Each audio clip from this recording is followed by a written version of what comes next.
WhatsApp, कैसे आप सभी लोग। और आज हम डिस्कस करने वाले हैं 16 जुलाई 2020 के द हिंदू अपडेट्स। और this is presented by me, your friend संदेश गर्ग। आज कुछ लेट हो गया कुछ टेक्निकल इश्यूज़ की वजह से, but no worries. By the way हम डिस्कस करेंगे ही डेली कैसे भी। So let's start. देखिए, पहला आर्टिकल जो हमारे पास है वो है कोरोश्योर को लेकर है। कोरोश्योर क्या चीज़ है? It is a diagnostic kit.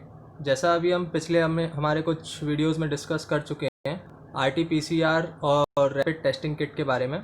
तो ये कोरोश्योर एक RT-PCR बेस्ड कोविड-19 डायग्नोस्टिक किट है। ये डेवलप की गई है ICMR और IIT दिल्ली के द्वारा। It is approved by DCGI।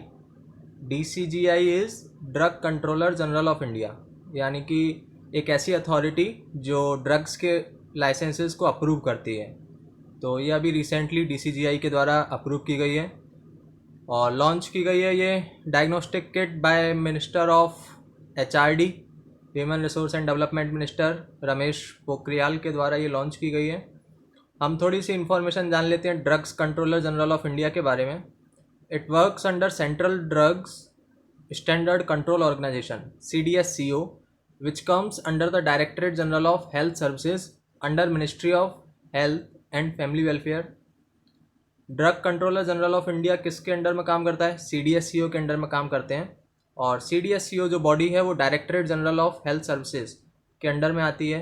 Finally इनका पेरेंट मिनिस्ट्री है ministry of health and family welfare, जो कि आपको याद रखना है। रेस्पॉन्सिबल होते हैं ये ड्रग्स की लाइसेंसिंग के लिए। जो ड्रग्स की लाइसेंसिंग होती है उसको अप्रूव करते हैं ये लोग। उसके बाद ड्रग्स की सेलिंग, मैन्युफैक्चरिंग और इंपोर्ट के लिए ये लोग कुछ स्टैंडर्ड्स मेंटेन करने के लिए गाइडलाइंस निकालते हैं। और इन केस अगर ड्रग्स की क्वालिटी को लेकर कोई डिस्प्यूट जनरेट होता है तो उसके लिए एज अ अपीलेट अथॉरिटी भी DCGI काम करती है।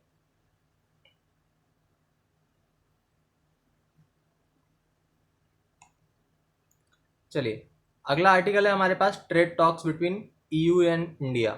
देखिए, EU क्या है? EU is European Union. European Union और इंडिया के बीच में अभी रिसेंटली ट्रेड टॉक्स चल रही हैं।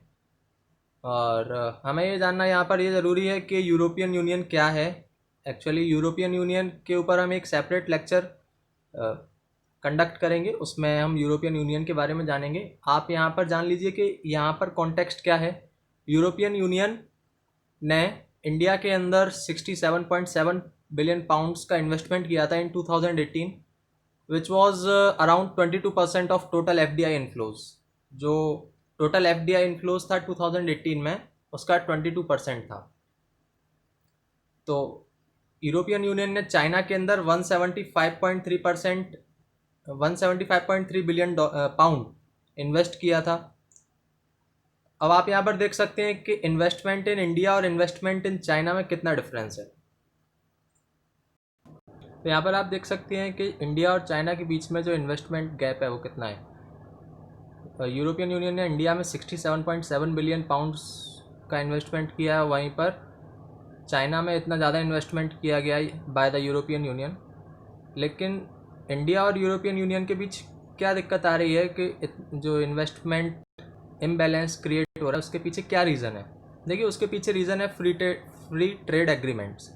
अब फ्री ट्रेड एग्रीमेंट्स क्या होते हैं ये जानना भी बहुत ज़रूरी है। तो मैं आपको एक बहुत ही सिंपल सी भाषा में अगर समझाऊँ तो फ्री ट्रेड एग्रीमेंट्स ऐसे एग्रीमेंट्स होते हैं बिटवीन 2 कंट्रीज़ और 2 और मोर कंट्रीज़ जो फ्रीली ट्रेड करने के लिए अलाउ करते हैं। फ्रीली ट्रेड करने का मतलब है कि आपके जो कस्टम ड्यूटीज़ होती हैं, दूसरे टैरिफ्स होते हैं या नॉन टैरिफ बैरियर्स जो होते हैं, आप क्वालिटी मेजर्स के ऊपर बैरियर लगा सकते हैं, आप क्वांटिटी मेजर्स के ऊपर बैरियर लगा सकते हैं। कोई कंट्री टैरिफ बढ़ाकर किसी प्रोडक्ट को रोक देती है, तो ऐसे जो टैरिफ बैरियर्स हैं उन सभी टैरिफ बैरियर्स को हटाया जाता है in the free trade agreements between 2 और मोर कंट्रीज़, और या फिर ट्रेडिंग ब्लॉक्स के बीच में भी ये एग्रीमेंट साइन हो सकता है। यहाँ पर याद रखने वाली चीज़ ये है कि फ्री ट्रेड एग्रीमेंट के अंदर गुड्स और सर्विसेज दोनों को ही कवर किया जाता है। तो आपने यहाँ पर देखा यूरोपियन यूनियन और इंडिया के बीच में फ्री ट्रेड एग्रीमेंट के ऊपर नेगोशिएशंस चल रहे हैं। और जल्दी आशा है कि फ्री ट्रेड एग्रीमेंट के ऊपर कोई ना कोई रिजल्ट निकलेगा between India and European union. एक इम्पॉर्टेंट इन्फॉर्मेशन यहाँ पर इंक्लूड की है मैंने। European union is the India's largest foreign investor. India का सबसे बड़ा फॉरेन इन्वेस्टर यूरोपियन यूनियन है।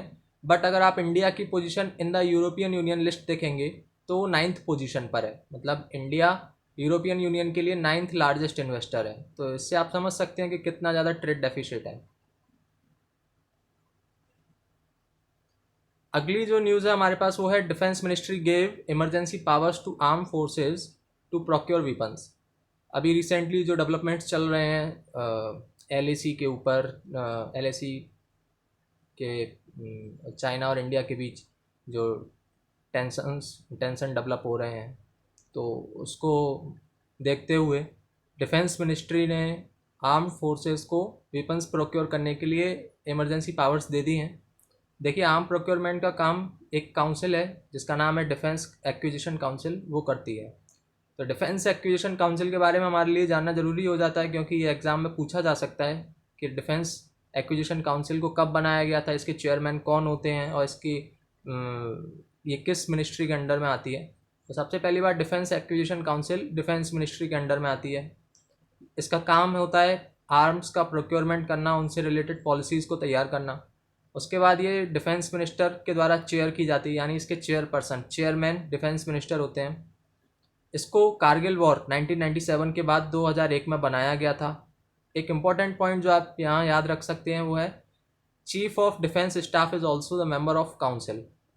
Chief of defence staff CDSP इस काउंसिल के मेंबर होते हैं। फिर नेक्स्ट टाइटल हमारे पास है skill, reskill and upskill, PM Modi. तो आप जैसा इस हेडिंग से समझ सकते हैं कि प्रधानमंत्री मोदी ने स्किल और रीस्किल और अपस्किल की बात की है। ये कब की गई? ये कल वर्ल्ड यूथ स्किल डे, यानी कि 15 जुलाई 2020 को वर्ल्ड स्किल यूथ डे मनाया जाता है। उस ओकेज़न पर प्रधानमंत्री मोदी जी के द्वारा स्किल, रीस्किल और अपस्किल की बात की गई। आप यहाँ पर याद रखिए कि world youth skill day UNGA, United nation general assembly के द्वारा स्टार्ट किया गया था। साथ ही साथ 15 जुलाई को हमारी स्किल इंडिया मिशन की 5th एनिवर्सरी है। 5 साल पूरे हो गए हैं स्किल इंडिया मिशन को। 15 जुलाई 2020 को स्किल इंडिया मिशन 15 जुलाई 2015 में लॉन्च किया गया था, ये तो आप समझ ही गए होंगे। और इसको मैनेज किया जाता है national skill development council of India के द्वारा, जो कि ministry of skill development and entrepreneurship के अंडर में आती है। इस स्किल इंडिया मिशन के अंडर में कुछ इनिशिएटिव्स चालू किए गए हैं। वो हैं national skill development mission NSDM, PMKVY प्रधानमंत्री कौशल विकास योजना।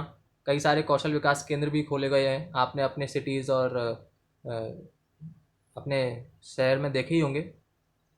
और स्किल इंडिया इनिशिएटिव है, रूरल लोन स्कीम है, ओके, स्किल लोन स्कीम, ये सारे इनिशिएटिव्स स्किल इंडिया मिशन के अंडर में लिए गए हैं।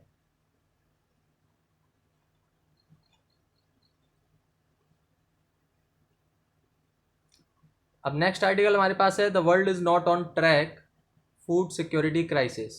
देखिए, अभी रिसेंटली जो डेवलपमेंट्स चल रहे हैं कि COVID-19 के कारण सभी जगह इकोनॉमिक रिसेशन देखने को मिल रहा है। तो FAO, food and agriculture organisation, plus IFED, plus UNICEF, plus WFP, plus WHO, इन सभी 5 ऑर्गेनाइजेशंस ने मिलकर एक रिपोर्ट तैयार की है जिसका नाम है state of food security and nutrition in the world, SOFI 2020। इस रिपोर्ट को इन 5 ऑर्गेनाइजेशन ने मिलकर तैयार किया है। तो आपको इनके नाम याद रखना है और इस रिपोर्ट का नाम याद रखना है। अक्सर UPSC के अंदर ऐसे क्वेश्चंस डायरेक्टली आते हैं, रिपोर्ट का नाम देकर आपसे पूछा जाता है बताइए किस ऑर्गेनाइजेशन ने इसको रिलीज़ किया है। तो FAO, IFED, यूनिसेफ, WFP और WHO, पाँचों ने मिलकर इसको तैयार किया है। रिपोर्ट में ये बताया गया है कि इस साल लगभग 8.3 से लेकर 13 करोड़ लोग जो ग्लोबली हंगर से अफेक्टेड होंगे। 8.3 से लेकर 13 करोड़ लोग तक पूरे वर्ल्ड में हंगर से अफेक्टेड होंगे। और ये होगा केवल इस वजह से कि COVID-19 के कारण सभी जगह इकोनॉमिक रिसेशन चल रहा है। इसमें एक इम्पॉर्टेंट फैक्ट जो आपको याद रखना है वो है कि एशिया अभी तक अंडर नरिश्ड की कंडीशन में सबसे ऊपर है। अंडर नरिश्ड की कंडीशन अगर हम देखें तो उसमें एशिया सबसे ऊपर है, उसके बाद अफ्रीका सेकंड प्लेस पे है, और फिर अफ्रीका के बाद लेटिन अमेरिका और कैरेबियन कंट्रीज़ है। अब मैं आपको बता दूं कि हम आगे कौन से लेसन्स को देखेंगे, अपकमिंग लेसन्स कौन कौन से होंगे हमारे यूट्यूब चैनल पे। देखिए, हम कैग के बारे में डिस्कस करेंगे, अटॉर्नी जनरल ऑफ इंडिया के बारे में डिस्कस करेंगे, speaker, European union, FAO, IFAD, UNICEF, WFP, WHO। ये सारे इंस्टीट्यूट या ऑर्गेनाइजेशंस कहीं ना कहीं न्यूज़ में हैं लगातार, इसलिए हम इनके बारे में आगे डिस्कस करने वाले हैं। तो बने रहिएगा मेरे साथ, देखते रहिए UPSC संदेश यूट्यूब चैनल।